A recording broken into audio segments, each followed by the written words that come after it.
শান্তি ৩ আগষ্ট ২০২০ সাকাৰ মুৰলী। মৰমৰ সন্তানসকল, তোমালোকৰ সেৱাৰ প্ৰতি বহুত উৎসাহ উদ্দীপনা থাকিব লাগে। জ্ঞান আৰু যোগ আছে, গতিকে অন্যকো শিকোৱা, সেৱা বৃদ্ধি কৰা। প্ৰশ্ন: সেৱাত উৎসাহ উদ্দীপনা নথকাৰ কাৰণ কি? কোনটো বিঘিনিৰ কাৰণে উৎসাহ উদ্দীপনা নাজাগে? উত্তৰ: সকলোতকৈ ডাঙৰ বিঘিনি হৈছে কুদৃষ্টি। এইটো বেমাৰে সেৱাত উৎসাহ উদ্দীপনা জাগৃত হ'ব নিদিয়ে। এইটো বহুত গুৰুতৰ বেমাৰ। যদি কুদৃষ্টি শীতল হোৱা নাই, গৃহস্থালীতো দুয়োটা চকা ঠিকে নচলে, তেন্তে গৃহস্থালী বোজা হৈ পৰে। তেতিয়া বোজামুক্ত হৈ সেৱাৰ প্ৰতি উৎসাহিত হ'ব নোৱাৰে। গীত: জাগা প্ৰিয়তমাসকল জাগা। ওম শান্তি। মৰমৰ সন্তানসকলে এই গীতটি শুনিলে, এনেকুৱা ২-৪টা ভাল গীত আছে, সেয়া সকলোৰে ওচৰত থাকিব লাগে বা টেপত ভৰাই থ'ব লাগে। এতিয়া এই গীতবোৰত মনুষ্যই ৰচনা কৰা বুলি কোৱা হ'ব। ড্ৰামা অনুসাৰী ৰচনা কৰিবলৈ প্ৰেৰিত কৰা হৈছে, যিবোৰ আকৌ সন্তানসকলৰ কামত আহি যায়। এনেকুৱা গীতবোৰৰ সন্তানসকলে শুনিলে নিচা বাঢ়ি যায়। সন্তানসকলেতো নিচা বাঢ়ি গৈ থাকিব লাগে যে এতিয়া আমি নতুন ৰাজ্য স্থাপনা কৰি আছোঁ, ৰাৱণৰ পৰা লৈ আছোঁ। যেনেকৈ কোনোবাই যুদ্ধ কৰিলে তেতিয়া খেয়াল থাকে নহয় যে এওঁ ৰাজ্য কাঢ়ি লওঁ, এওঁলোকৰ গাঁও আমি নিজৰ অধীন কৰি ল'ম। এতিয়া এই সকলোবোৰ সদৰ কাৰণে যুদ্ধ কৰে। তোমালোক সন্তানসকলৰ যুদ্ধ হৈছে মায়াৰ লগত, যাৰ বিষয়ে তোমালোক ব্ৰাহ্মণসকলৰ বাহিৰে অন্য কোনেও গম নাপায়। তোমালোকে জানা যে আমি এই বিশ্বত গুপ্ত ৰীতিৰে ৰাজ্য স্থাপনা কৰিব লাগে, অথবা পিতাৰ পৰা উত্তৰাধিকাৰ ল'ব লাগে। ইয়াক বাস্তৱত যুদ্ধ বুলিও কোৱা নহ'ব। ড্ৰামা অনুসৰি তোমালোক যি শত্ৰুপ্ৰধানৰ পৰা তমোপ্ৰধান হৈ গ'লা, আকৌ তমোপ্ৰধানৰ পৰা শত্ৰুপ্ৰধান হ'ব লাগে। তোমালোকে নিজৰ জন্মক নাজানিছিলা, এতিয়া পিতাই বুজাইছে। আৰু যিবোৰ ধৰ্ম আছে, তেওঁলোকে এই জ্ঞান নাপাবই। পিতাই তোমালোক সন্তানসকলকহে বহি বুজায়। গায়নো কৰা হয়, ধৰ্মতেই শক্তি আছে। ভাৰতবাসীয়ে এইটো গম নাপায় যে আমাৰ ধৰ্ম কি। তোমালোকে পিতাৰ দ্বাৰা গম পালা যে আমাৰ হৈছে আদি সনাতন দেৱী দেৱতা ধৰ্ম। পিতা আহি পুনৰ তোমালোকক সেই ধৰ্মলৈ ট্ৰান্সফাৰ কৰে। তোমালোকে জানা যে আমাৰ ধৰ্ম বহুত সুখ দিওঁতা হয়। তোমালোকে কাৰো লগত যুদ্ধ আদি কৰিব নালাগে।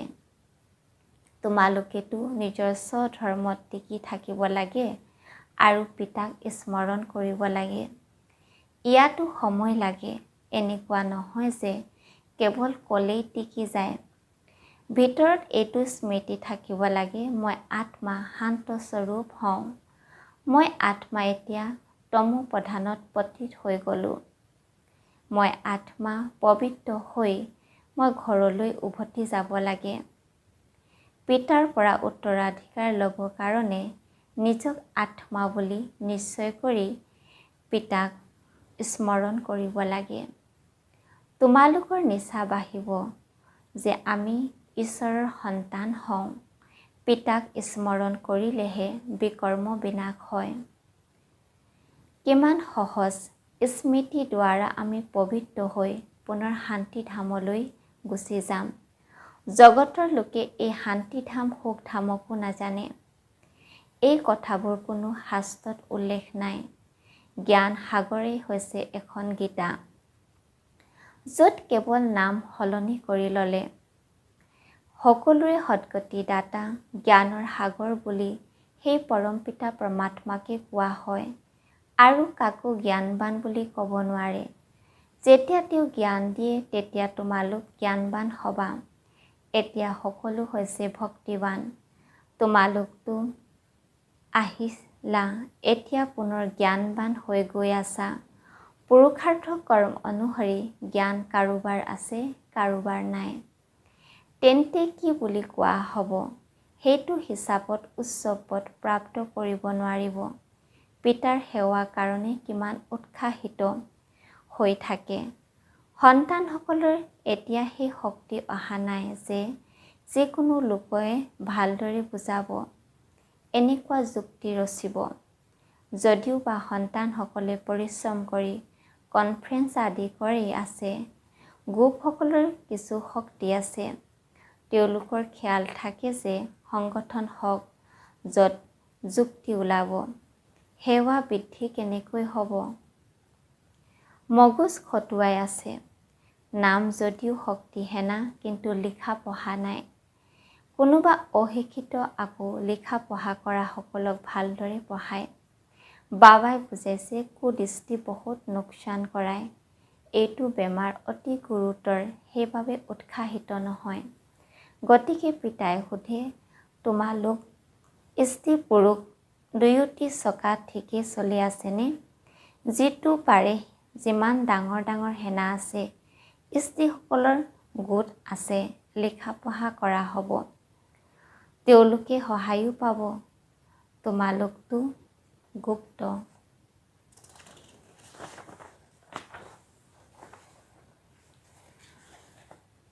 কোনেও নাজানে এওঁলোক ব্ৰহ্মা কুমাৰ কুমাৰীসকলে কি কৰে।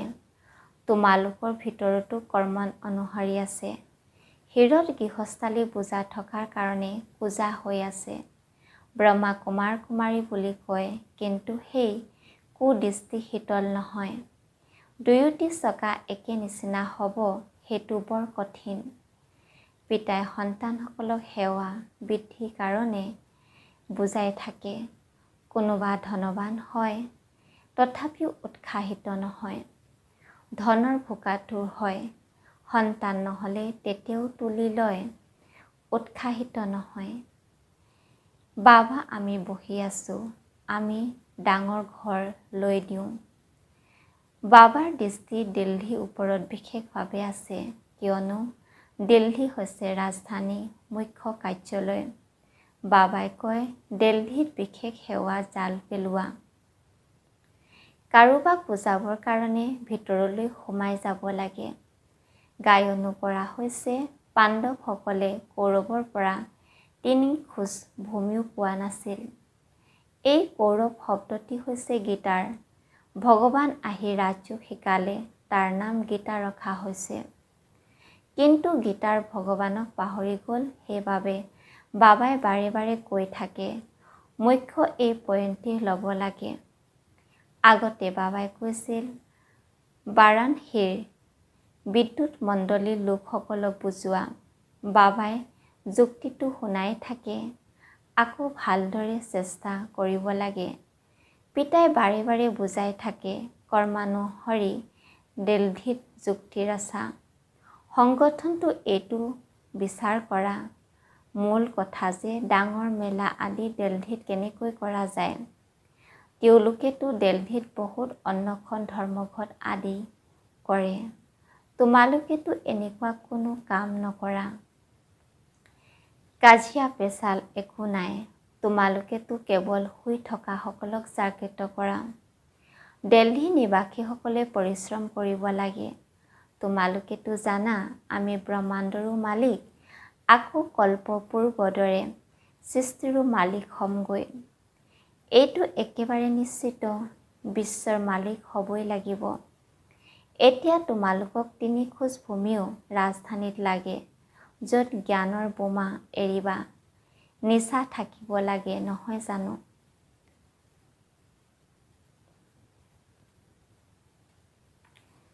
গণ্য মান্য ব্যক্তিসকলৰ আৱাজ লাগে নহয় জানো? এই সময়ত গোটেই ভাৰত গৰীবসকলৰ সেৱা কৰিবৰ কাৰণে পিতাই আহে। দিল্লীতো বহুত ভাল সেৱা হ'ব লাগে। বাবাই ইংগিত দি আছে।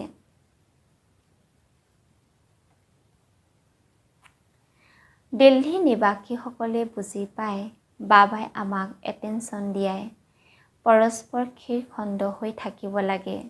নিজৰ পাণ্ডৱসকলৰ দুৰ্গটো বনোৱা দিল্লীতে বনাব লাগিব। এই ক্ষেত্ৰত বহুত ভাল মগজু লাগে। বহুত কিবা কিবি কৰিব পাৰা।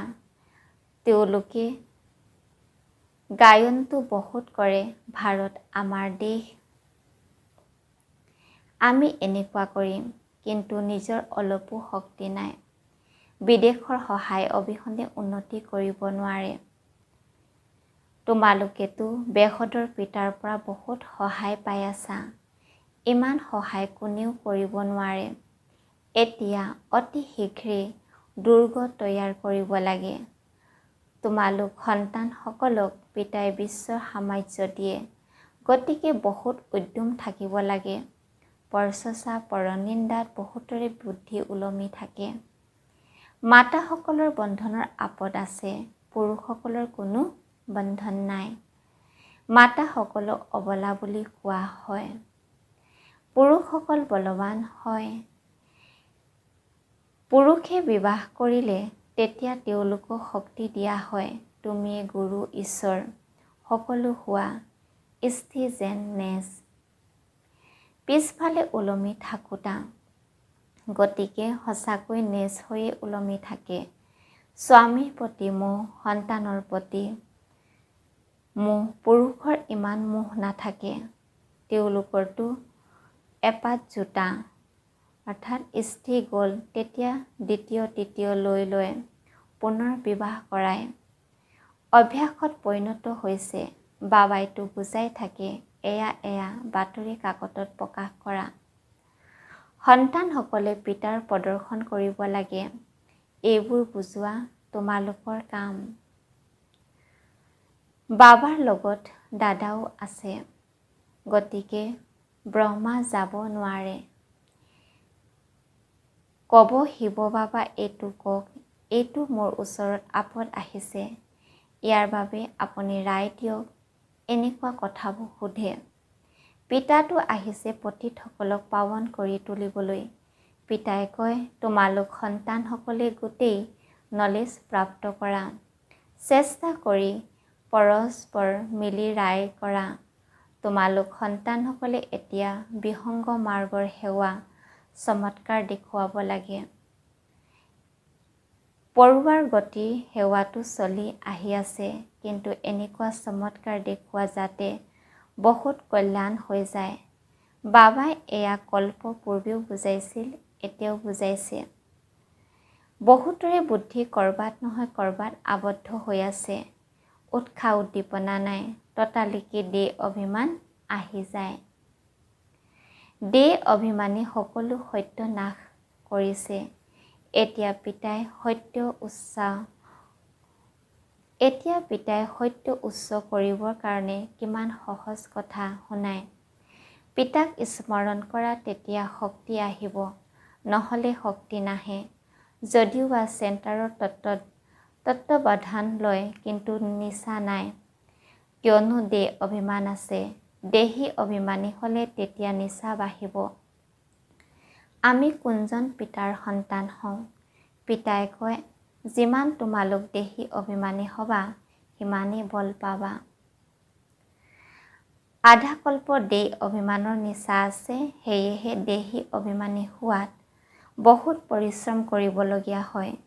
এনেকুৱা নহয় যে বাবাৰ জ্ঞানৰ সাগৰ হয়।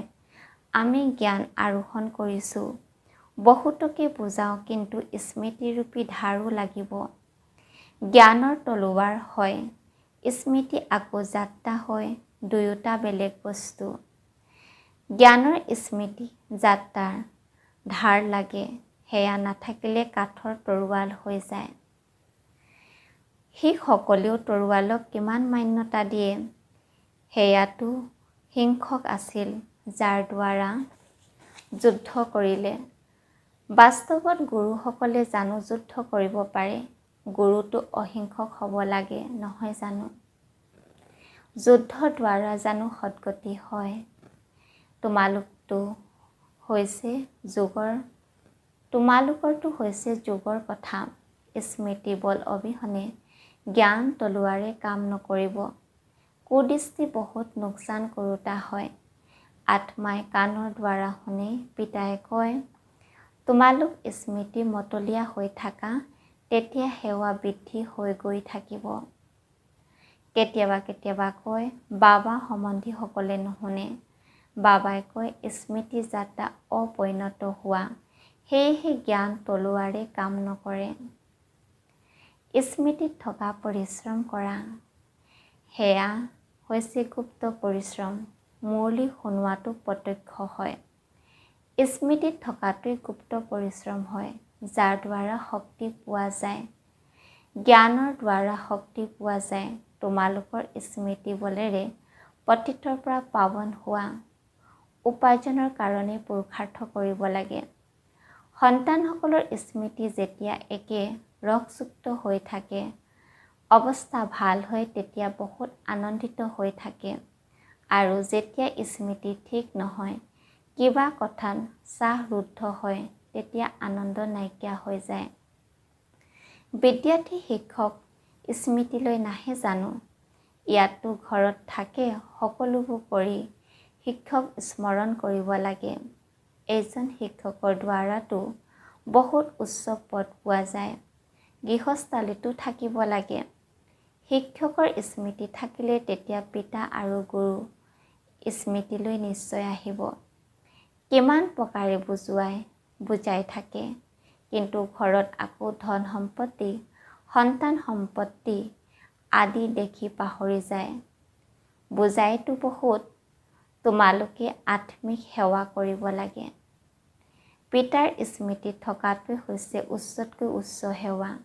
মন, বাণী, কৰ্মত বুদ্ধি পিতাৰ স্মৃতি থাকিব লাগে।